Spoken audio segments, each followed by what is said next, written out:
Hemen hemen herkes Birinci ve İkinci Dünya Savaşları'nın yarattığı tahribatı bilir.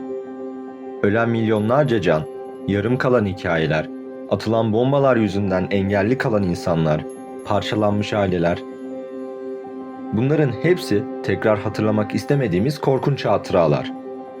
1983 yılında bu dehşet verici savaşlardan üçüncüsünün çıkması işten bile değildi. Ne var canım, yaşadığımız şu günlerde her gün bir dünya savaşının eşiğinden dönüyoruz diyebilirsiniz ama bu durum hepsinden biraz farklı. Eğer dünyamız hala üzerinde yaşanılabilir bir gezegense bunu bir Rus yarbay olan Stanislav Petrov'a borçluyuz. Dünün, bugünün ve gelecek neslin pelerinsiz kahramanının hikayesini duymaya hazır mısınız?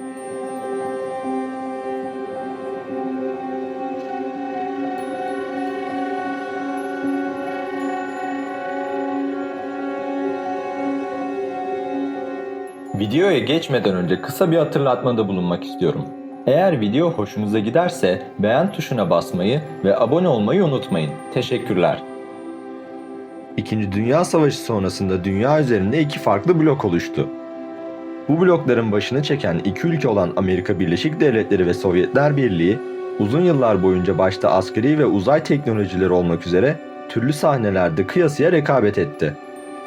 Bu rekabet öylesine sertti ki, İki ülke Sovyetler Birliği'nin yıkılışına kadar defalarca tüm dünyaya ateşe atacak olan 3. bir Dünya Savaşı'nın eşiğine getirdi. İşte bu gerilimi tırmandıran olaylardan biri de 1980'li yılların başında yaşanacaktı. O yıllarda nükleer silahlar konusunda her gün gelişme kaydeden Amerika Birleşik Devletleri, ürettiği bu silahların caydırıcı bir gücünün olmasını istiyordu.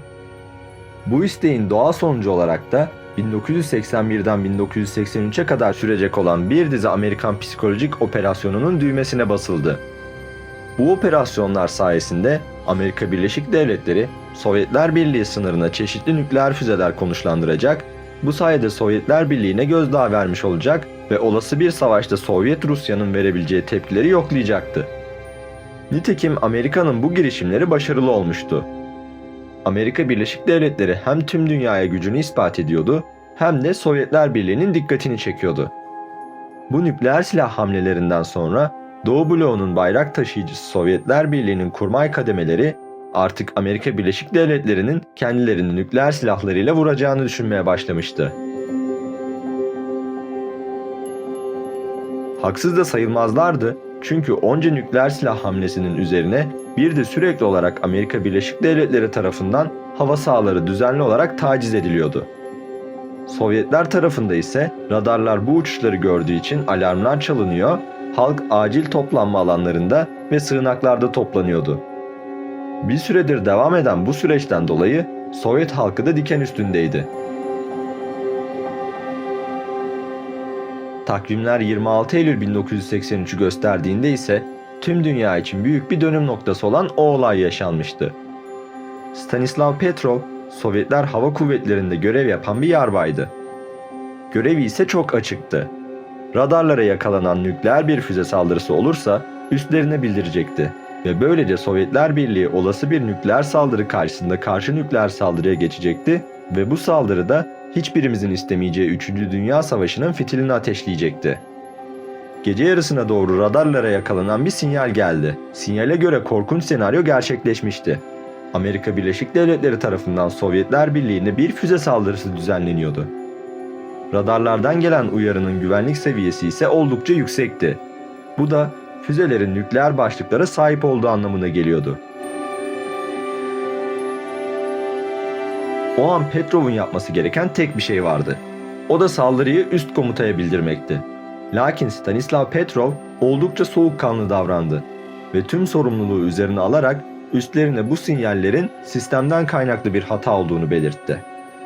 Geçen dakikalar Petrov'un haklılığını kanıtlar nitelikteydi. Gerçekten de bir saldırı olmamıştı ve Petrov bu hamlesiyle tüm dünyayı saracak büyük bir savaşı tek başına durdurmuştu.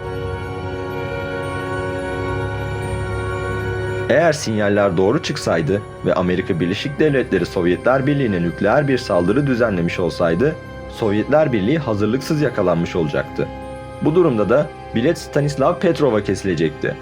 Ama Petrov haklıydı. Ortada bir saldırı yoktu. Petrov yıllar sonra verdiği bir röportajda o anları şu şekilde anlatıyor. Bir füze saldırısı olduğunu düşündürecek tüm verilere sahiptim.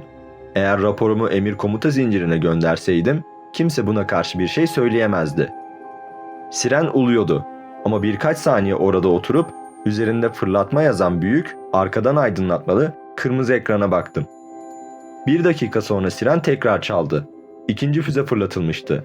Sonra üçüncüsü, dördüncüsü ve beşincisi. Bilgisayarlardaki uyarılar fırlatmadan füze saldırısına dönüştü. Askeri ve siyasi liderlerin gecikmeden bilgilendirilmesi gerekiyordu. Tek yapmam gereken telefona uzanmaktı. Ama hareket edemiyordum. Kızgın bir tavada oturuyormuş gibi hissediyordum. Amerika Birleşik Devletleri tarafından yapılacak ilk nükleer saldırının karşı saldırı araçlarımızı devre dışı bırakmak için yüzlerce eş zamanlı füze fırlatmasını içermesi muhtemel olduğundan tespitin bir bilgisayar hatası olduğunu düşündüm ve üstlerime bu durumun bir sistem hatası olduğunu bildirdim. Aradan 23 dakika geçti. Nihayet hiçbir şey olmadığını anladım. Gerçek bir saldırı olsaydı o zamana kadar bunu zaten bilirdim. Öyle bir rahatlama oldu ki anlatamam. Sovyet subayı haklıydı.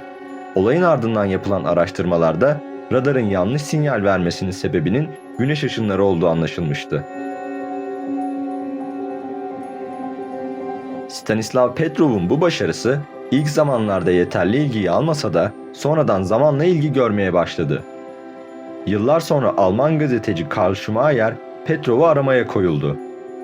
Schumacher, Petrov'un Rusya'da bir apartman dairesinde yaşadığını öğrendi. Kendisiyle buluştu ve röportaj yaptı. Böylece onun hikayesi tüm dünyada yayılmaya başladı. Hikayesi öğrenilince de Petrov birçok yerden ödüller aldı. Hatta 2014'te Dünyayı Kurtaran Adam isimli bir belgeselde kendisinden bahsedildi. Stanislav Petrov 2017 yılında hayatını kaybetti. Arkasında ise küresel felakete sürüklenmemiş bir dünya bıraktı.